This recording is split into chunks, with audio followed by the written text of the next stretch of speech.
पुराने मोहल्ले की पुरानी सी एक करियाने की दुकान और छोटी सी दुकान, लेकिन मज़े की बात ये थी कि उसमें सारी चीज़ें दस्तयाब होती थी। करियाने के मुताल्लिक़ा चीज़ें भी, मतलब चावल मिल जाते थे, दालें मिल जाती थी, चीनी मिल जाती थी, गंदम थोड़ी सी मिल जाती थी, और जनाब आटा मिल जाता था, मैदा मिल जाता था, और सुई धागा भी मिल जाता था, हत्ता कि तरकारियाँ भी मिल जाती थी। लेकिन एक अजीब बात थी कि उस दुकान में हर चीज़ बहुत थोड़ी मिकदार में थी।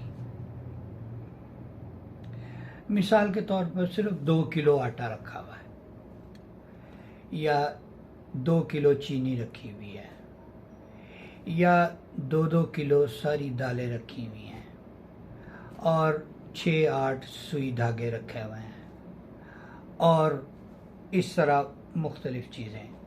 लेकिन सारी चीज़ें थोड़ी मिकदार में। जो रोज़मर्रा की ज़िंदगी में पेश आने वाली चीज़ें हैं वो सारी वहाँ दस्तयाब थी, लेकिन थोड़ी मिकदार में।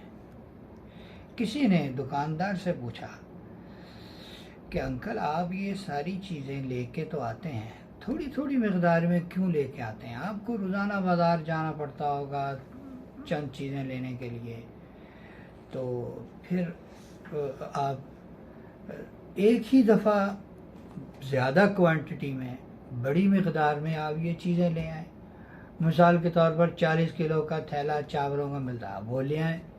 40 किलो चीनी ले आएँ, और जनाब दाल का एक बड़ा थैला ले आएँ, सारी मुख्तलिफ़ किस्म की दालें का सारा थैला ले आएँ, और 8-10 किलो पत्ती ले आएँ, और सारी चीज़ें अब क्वांटिटी में ले आएँ। तो दुकानदार ने एक बहुत अच्छा जवाब दिया। उसने कहा कि बेटा देखो, कुछ लोग होते हैं अमीर दुकानदार, उनके पास ज़्यादा पैसे होते हैं तो वो क्वांटिटी में चीज़ ले आते हैं, बड़ी मिकदार में चीज़ें ले आते हैं। कुछ लोग होते हैं मेरे जैसे कमज़ोर दुकानदार, जिनके पास ज़्यादा पैसे नहीं हैं, थोड़े से पैसे हैं, तो उनके लिए तरतीब ये है कि वो थोड़ी चीज़ ले आएँ, वो बेच लें, दोबारा जाके ले आएँ, जब वो चीज़ ख़त्म हो फिर दोबारा ले आएँ। तो दोस्तों,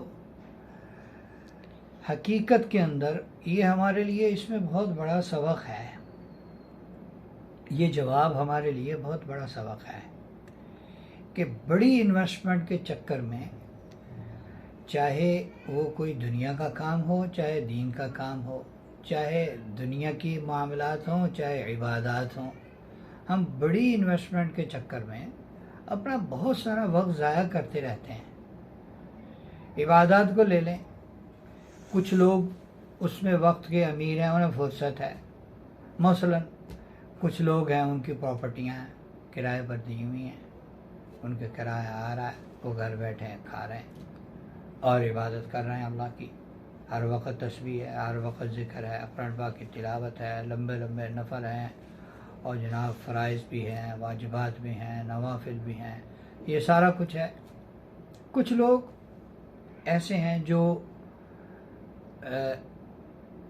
वक्त के लिहाज से अमीर नहीं हैं, मसलन बहुत मसरूफ़ियत है, तो वो इस इंतज़ार में ना रहें कि भाई हमें वक्त मिलेगा तो हम इबादत करेंगे, लंबा वक्त होगा, चारपाई पर लेटेंगे, हैं खुदा न खास्ता माज़ूर होंगे, मोहताज होंगे, बीमार होंगे, फिर कोई इबादत करेंगे, बूढ़े होंगे फिर इबादत करेंगे। नहीं, इबादत भी साथ साथ करें। हाँ, कतरा कतरा मिलकर जैसे दरिया होता है, कतरा कतरा मिलकर जैसे दरिया होता है, थोड़ा थोड़ा मिलकर बहुत ज़्यादा हो जाता है, इसी तरह थोड़ी थोड़ी इबादत साथ साथ रखें। फ़राइज़ तो रखें साथ, पूरे फ़राइज़ तो फ़र्ज़ है, वाजिब, वो तो लाजमी अदा करना है। इसके अलावा सबसे आसान इबादत, सबसे अहम तरीन इबादत अल्लाह का ज़िक्र है। इसके लिए कोई शर्त नहीं, इसकी कोई क्वांटिटी नहीं कि इतना हो इतना हो नहीं। आप सुभान अल्लाह दुकान पे बैठे बैठे कह सकते हैं, और साइकिल चलाते चलाते, मोटरसाइकिल चलाते चलाते, गाड़ी चलाते चलाते, काम करते करते, सुभान अल्लाह। कस्टमर आ गया, उसने कोई चीज़ ख़रीद ली, आपके दुकान के गले में पैसे आ गए, अल्हम्दुलिल्लाह, कोई ज़ोर नहीं लगा, कोई ज़ोर नहीं लगा। आपकी दुकान पर कोई नई आइटम आ गई, अल्हम्दुलिल्लाह का माशाअल्लाह माशाअल्लाह माशाअल्लाह, कोई नई चीज़ मिल गई, माशाअल्लाह अल्हम्दुलिल्लाह, या अल्लाह तेरा शुक्र है।